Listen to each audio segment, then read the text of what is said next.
Sa simple pagtulong mo, mayroong buhay na naisasalba, mayroong pamilyang umaangat. The Senate is now constituted. At ito ang mismong Chinese Coast Guard. Napakinggan ni PBBM. 6 na milyong balotang gagamitin sa A to Z. Kumpleto tayo.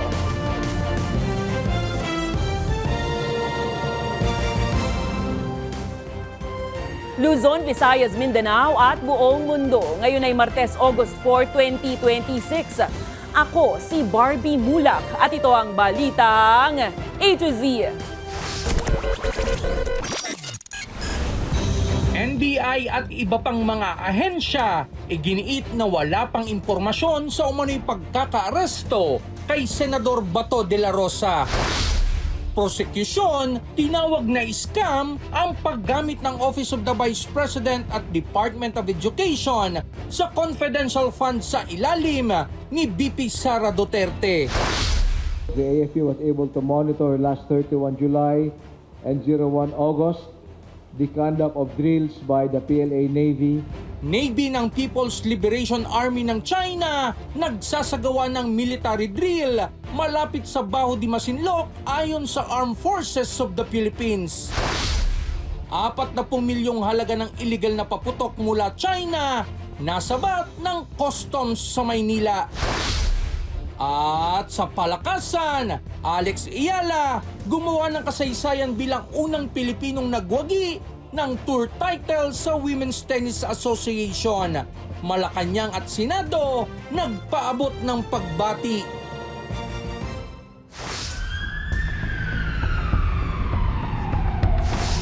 Magandang gabi, pambungad sa ating newscast. Pinabulaanan ng National Bureau of Investigation ang mga kumakalat na balitang naaresto na di umano si Senator Ronald Bato de la Rosa. Ayon kay NBI Director Melvin Matibag, patuloy pa rin ang manhunt operations para sa senador na kapwa-akusado ni dating Pangulong Rodrigo Roa Duterte sa Crimes Against Humanity case sa International Criminal Court. Sinabi naman ng abogado ni De La Rosa na si Attorney Israelito Torion na wala rin siyang impormasyon patungkol sa umano'y pagkakaaresto ng kanyang kliyente. Ayon kay Torion, huli niyang nakausap ang senador nung madaling araw ng May 14. Humigit kumulang 2 oras bago ito umalis sa Senate building. Nauna umanong sinubukan ng NBI na isilbi kay De La Rosa ang warrant of arrest na inilabas ng ICC noong May 11. Pero hindi ito naisilbi matapos humingi ng proteksyon ng senador sa Senado at makaalis sa lugar. Nauna nang sinabi ni De La Rosa ang bring it on at handa umano siyang sumunod kay Duterte sa The Hague. Pero kalaunan ay inamin niyang ayaw niyang iwan ang kanyang pamilya.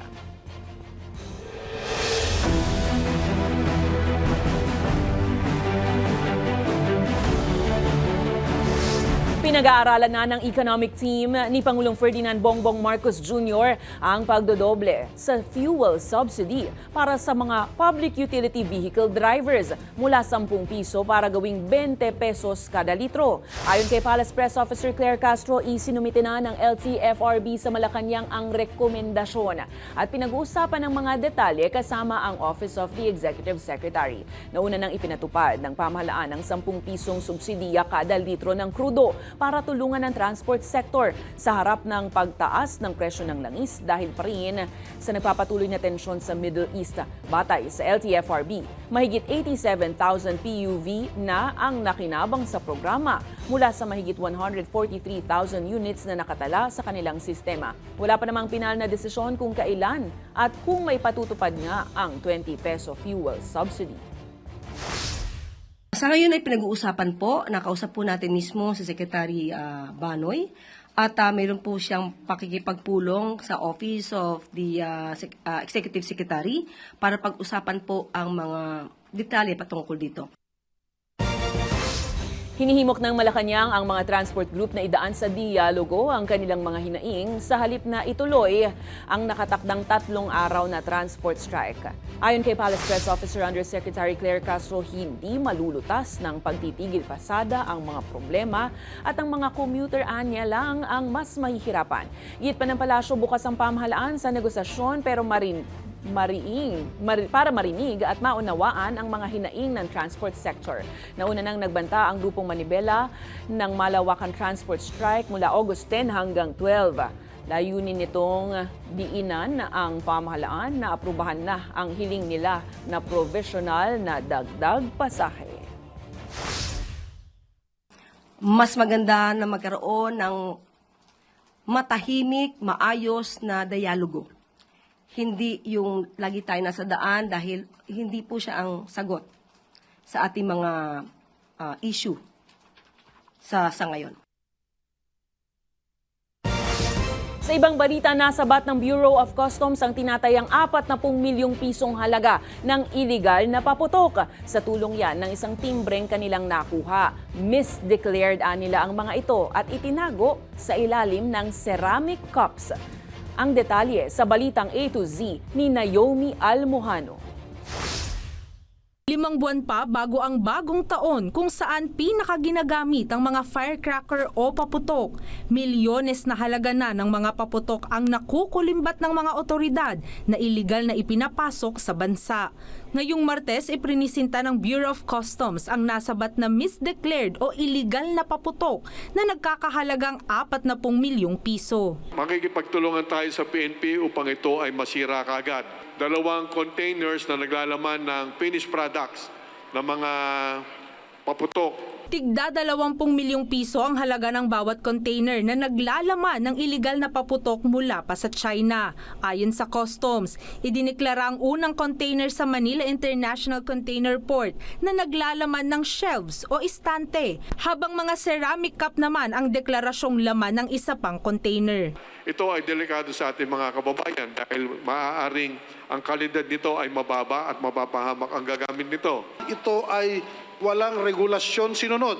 Ito ay magdudulot ng kapahamakan sa ating mamamayan. Natukoy ng mga otoridad ang illegal na shipment matapos makatanggap ng impormasyon.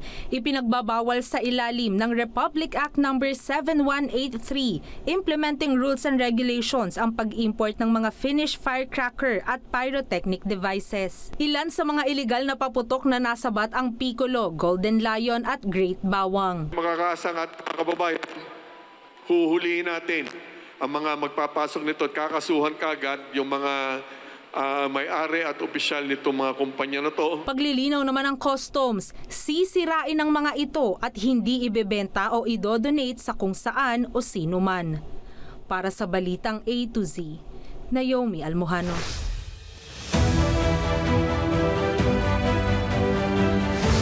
Tinawag ng prosecution na scam ang paggamit ng Office of the Vice President at Department of Education sa confidential funds nito sa ilalim ni VP Sara Duterte. Habang kinwestiyon naman ng depensa ang testigong kawani ng Commission on Audit kaugnay ng kanyang testimonyang, tanging si VP Sara lang umano ang Vice Presidenteng nagkaroon ng confidential funds. Ang balitang A to Z ni Ace Cruz.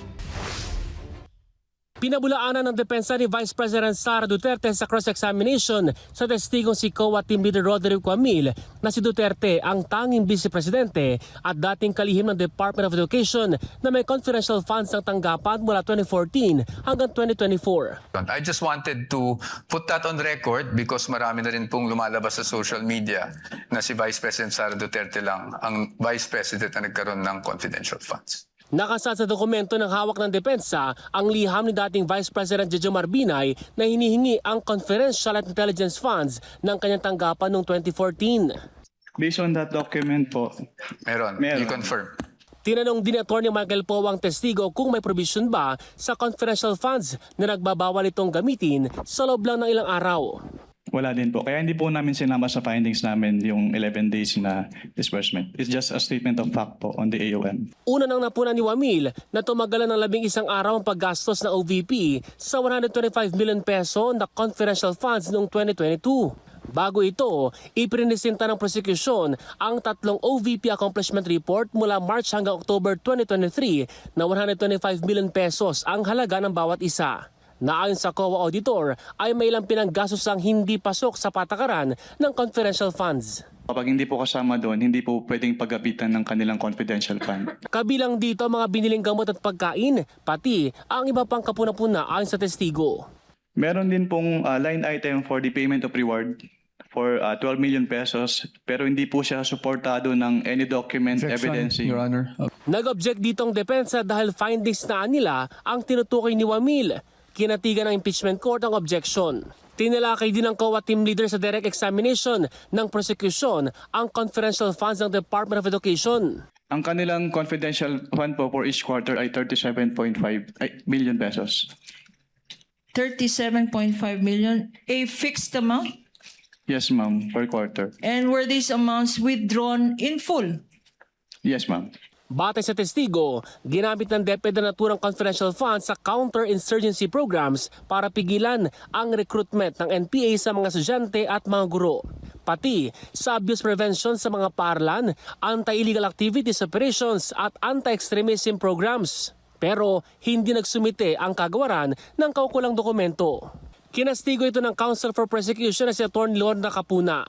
Kung akong tatanungin, scam ito. Move to strike, No Your further Honor. Move to questions. strike. That is out of order, Your Honor. No further questions, Your Honor. So Move to strike. stricken from the record. Sa Miyerkules, August 5, muling haharap sa witness stand si Wamil para sa interjection o mga tanong ng Senator Judges. Para sa Balitang A to Z, Ace Cruz.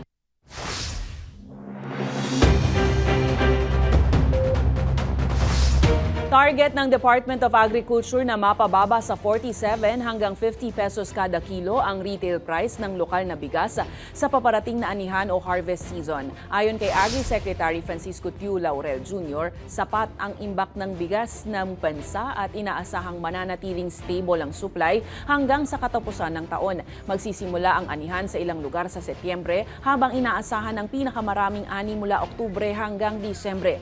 Mas handa rin umano ngayon ang National Food Authority na bumili ng palay mula sa mga lokal na magsasaka. Kaya ng mga warehouse nito na tumanggap ng hanggang 500,000 metric tons ng karagdagang palay. We have enough stocks of rice, maraming local. Itong September, parating na September, mag-harvest na ulit yung ibang areas. Kasagsagan ng harvest is October, November at December. So rice is very stable. Hindi kagaya last year, punong-puno lahat ng warehouse namin. Ang instruction sa NFA, dapat by September, halos wala nang laman ng mga warehouses nila. Wala pang ipinatutupad na water interruption ng Maynilad sa kabila ng patuloy na pagbaba ng water level sa Angat Dam.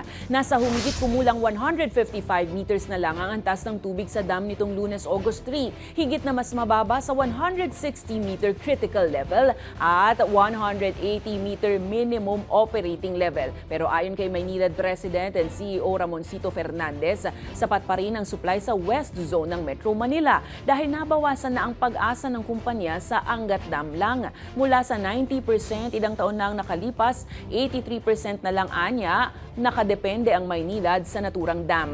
Target pa itong ibaba sa 81% bago matapos ang taon sa pamamagitan yan ng mga bagong water treatment plant at iba pang alternatibong pagkukunan ng tubig.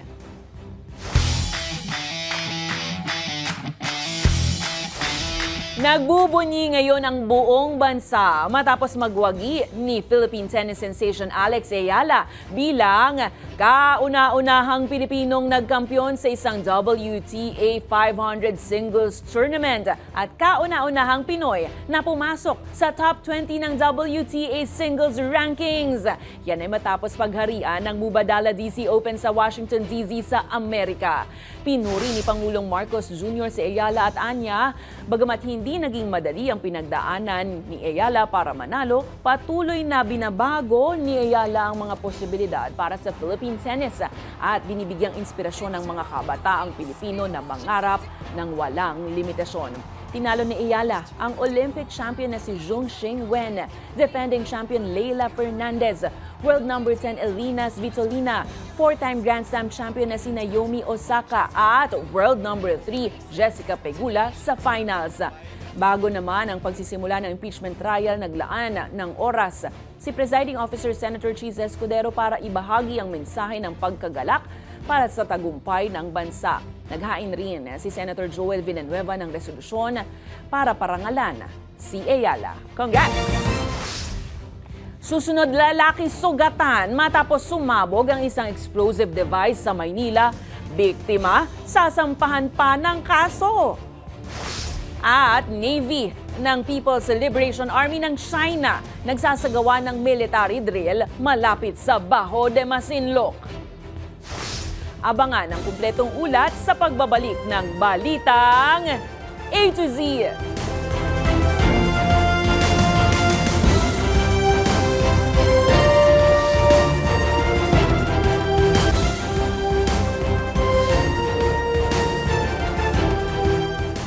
Sugatan ng isang 34 anyos na lalaki matapos sumabog ang hinihinalang bahagi ng Improvised Explosive Device o IED na kanyang hawak sa Santa Ana, Maynila. Sa CCTV makikitang nakaparada ang lalaki sa Pedro Hill Street nang kumuha ng isang bagay mula sa kompartamento ng kanyang motorsiklo at paulit-ulit na sinuri.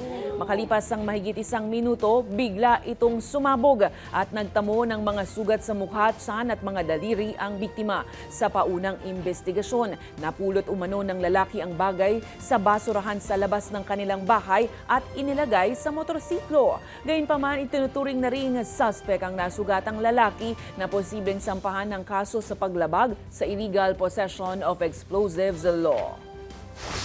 Pumutok yung parang fuselage siya dun sa yung pinaka-portion ng supposed to be allegedly fragmented grenade na pero hindi siya talaga kompletong granada dahil ang nakita lang doon is yung niya, yung pin, tapos yung mga parts ng pinaka-fuse niya sa ibabaw. Still, sumabog pa rin yun kasi yung nag-create ng doon sa granada eh.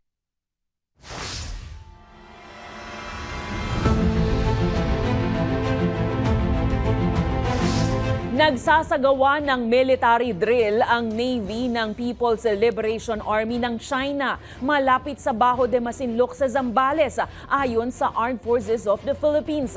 Namataan ang warships at fighter aircraft ng China sa loob ng Exclusive Economic Zone ng Pilipinas. Ang Balitang A to Z ni Kim Salinas. Kinumpirma ng Pilipinas ang kamakailang pagsasanay militar ng China malapit sa Bajo de Masinloc o Scarborough Shoal habang patuloy na ipinapakita ng Beijing ang puwersang militar nito sa West Philippine Sea. Sinabi ni Philippine Navy spokesperson para sa West Philippine Sea, Rear Admiral Roy Vincent Trinidad, na namonitor ang mga pagsasanay mula July 31 hanggang August 1. The AFP was able to monitor last 31 July and 01 August the conduct of drills by the PLA Navy consisting of 5 warships, 1 replenishment ship, 2 hovercrafts, 2 helicopters, and an unidentified number of fighter aircraft. Na-monitor din ng AFP ang 48 na sasakyang pandagat ng China na umaaligid sa West Philippine Sea noong Hulyo. 19,000 different ships, foreign and domestic, passing through our maritime domain. This will include the illegal presence of the PLA Navy and the Chinese Coast Guard. Kasabay ito ng 17th Multilateral Maritime Cooperative Activity na isinagawa mula July 21 hanggang 25 sa mga karagatan sa kanluran ng Zambales at silangan ng Bajo de Masinloc na nilahukan ng AFP, United States Pacific Command at Japan Maritime Self-Defense Force. Samantala, matapos suportahan ng Malacanang ang panawagan ni Defense Secretary Gibo Teodoro sa mga opisyal ng pamahalaan na pro-China na magbitiw sa pwesto, may panawagan ngayon ng liderato ng sandatahang lakas ng Pilipinas. Pagkausapin ng West Philippine Sea, wala itong kulay, wala itong politika, wala itong relihiyon, wala itong rehiyon, wala itong kung ano ang lengguwahe mo or dialect mo, no? It's a unifying factor for all Filipinos. Kapag Pilipino ka, no, andyan dyan ang usapin, pro-sovereignty ka, pro-sovereign rights ka, and we uphold international law. That all Filipinos, all government officials, elected or appointed, should fight for the interest of the country. Not only domestically but even in the maritime domain covering the West Philippine Sea. Kasunod dito ng pambabatikos ni Davao City Representative Paulo Duterte sa pahayag ni Teodoro dahil sa aniyay pag-uudyok sa China. Para sa Balitang A to Z, Kim Salinas.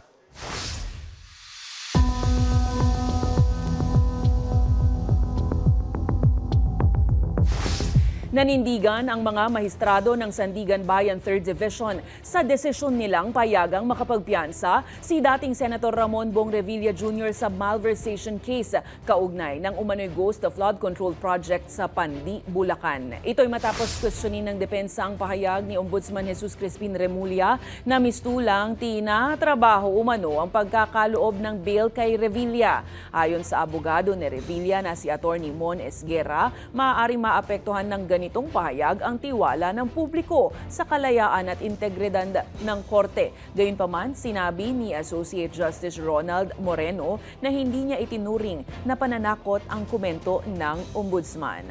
Ayon sa korte, hindi malakas ang ebidensya para ipagkait ang piyansa. Sinabi naman ni Associate Justice Fritz Brian de los Santos na hindi popularity contest ang paghahatol at bahagi ng trabaho ng mga hukom ang harapin ang kritisismo. Parehong bumoto sina Moreno at de los Santos para payagan ang pagpiyansa ni Revilla. It was more the effect that it has on the independence and integrity of the court. Kung lahat na lamang ng natatalo, sasabihin ganun, sasabihin ganito, ay huwag na tayong magpano, huwag na tayong pumunta sa husgado. Paano pa magtitiwala ang mga tao ngayon? Samantala, tetestigo sa darating na August 12 si dating DPWH Secretary Manuel Bonoan sa malversation trial ni dating Senator Bong Revilla kaugnay pa rin ng umano'y ghost flood control project sa Pandi, Bulacan. Isa si Bonoan sa mga huling witness ng prosecution sa kaso. Sa pagdinig muling humarap sa witness stand si dating DPWH Undersecretary Roberto Bernardo at inilarawan ng umano'y sistema ng paglalaan ng pondo sa ahensya. Ayon kay Bernardo, may control umano si Bonoan sa mga lump sum allocation na maaaring ilagay sa mga proyektong hinihiling ng mga mambabatas. Muli rin niyang iginiit na lumapit sa kanya si Revilla para sa mga proyekto at nagsabi umano ng 25% na, quote, commitment. Itinanggi naman ni Bernardo na kumita siya sa transaksyon sangkot sa Pandi Project pero inaming may nakuha siya sa mga umano'y transaksyon sa iba pang mambabatas kabilang sina Senator Jinggoy Estrada, Senator Francis Escudero at dating Senator Nancy Binay na pawang itinanggi naman ang mga naturang paratang.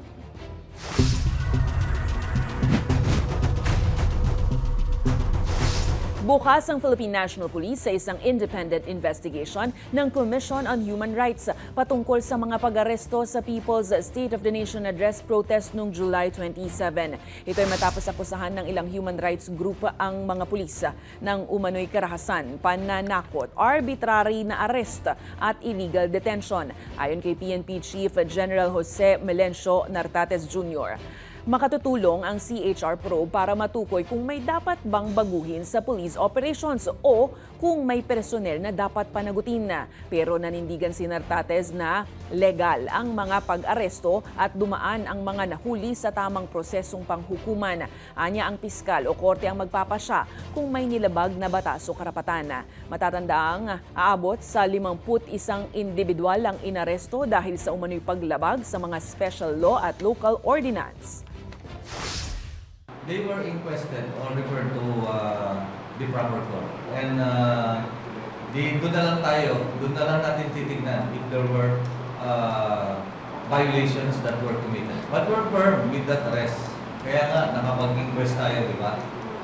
Piskalya ang makakapag sabi niyan or korte kapag ito ay inusig at nilinis.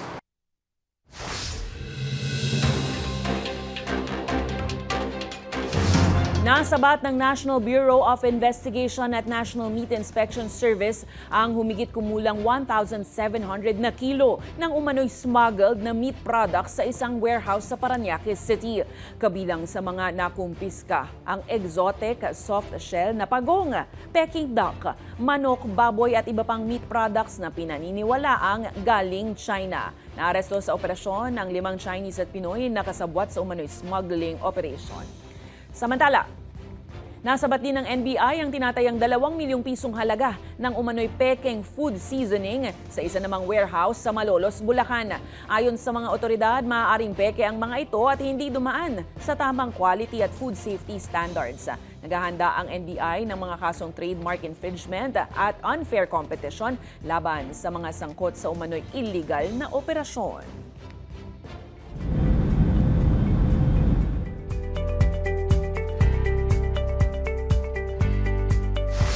Hindi bababa sa 72 individual ang nasawi sa malawakang pagtawid ng mga migrante mula sa Morocco patungo sa Ceuta, Spain, ayon sa mga opisyal. Ito'y matapos sabay-sabay na sumubok makapasok sa Spanish enclave sa North Africa ang mahigit 60,000 Moroccans kung saan karamihan ay sa pamamagitan ng paglangoy. Ito na ang pinakamalaking mass migrant crossing na naranasan sa naturang Spanish city.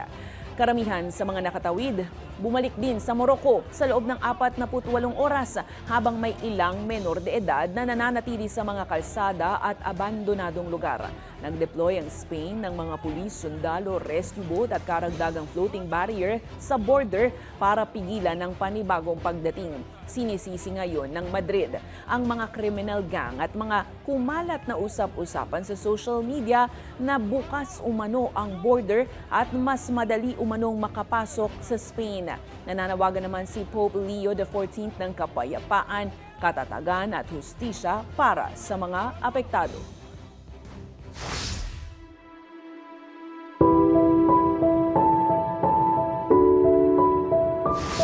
Pumanaw na ang Filipino-American actress na si Mary Rivera na gumanap bilang lola ni Ned sa Spider-Man No Way Home.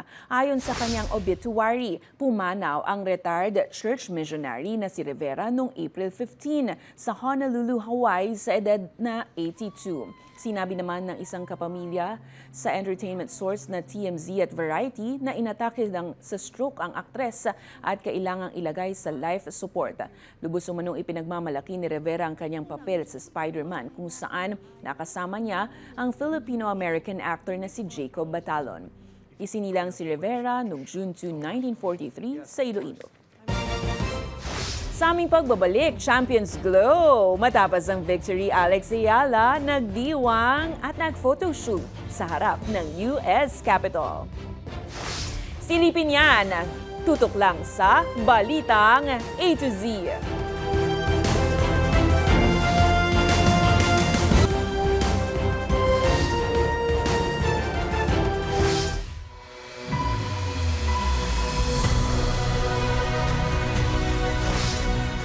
Can't get over tayo sa tagumpay ng nakamit ni Pinay tennis sensation Alex Ayala na sinundan ng kanyang recent stunning pictorial sa Amerika.